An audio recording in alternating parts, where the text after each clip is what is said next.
Praise the lord. దేవుని యొక్క శక్తి కలిగిన నామానికి స్తోత్రం కలుగునుగాక. ఈరోజు దేవుని యొక్క వాగ్దానము యెషయా ప్రవచన గ్రంథము 43వ అధ్యాయము 19వ వచనం యొక్క మొదటి భాగము. ఇదిగో నేను ఒక నూతన క్రియ చేయుచున్నాను, అది ఇప్పుడే మొలుచును అని ఇక్కడ రాయబడి ఉంటున్నది.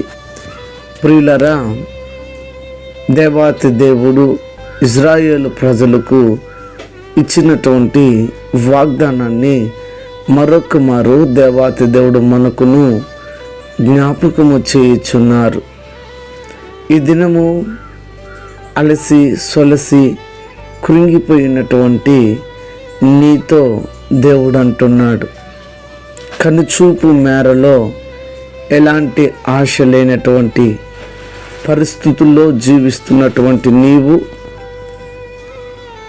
ఎటు చూసిన అవమానాలు, నిందలు, ఇబ్బందులు, ఇరుకులతో ఉన్నటువంటి నీతో అంటున్నాడు, ఎంతకాలము ఇంకనూ నేను ఇలాంటి బాధలు, వేదన, వ్యాధిని అనుభవించడం అని చెప్పి కృంగిపోతున్నావా?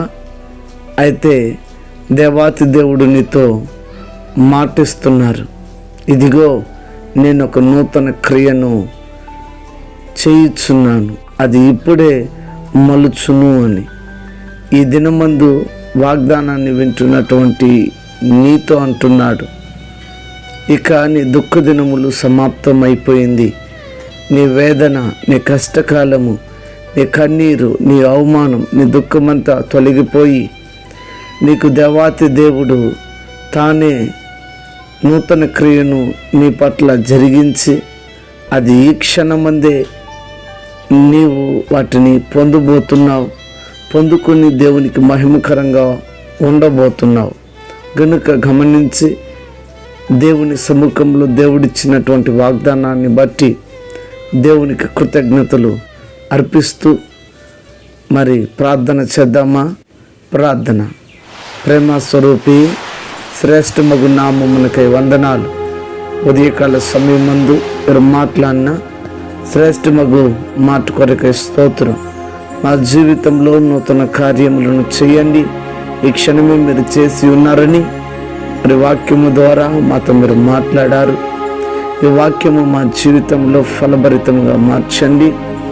అనారోగ్యం చేత ఉన్న వారికి ఆరోగ్యము, ఆర్థిక ఇబ్బందులు ఉన్న వారికి విడుదల, రక్షణ లేని ప్రజలకు రక్షణనిచ్చి ప్రతి వారిని నీ రాకడికి సిద్ధపరచమని, ఈ వాగ్దానం ప్రతి వారి జీవితంలో ఫలభరితంగా మార్చమని క్రీస్తు పేరిట వేడుకొని నామ తండ్రి, ఆమెన్. God bless you.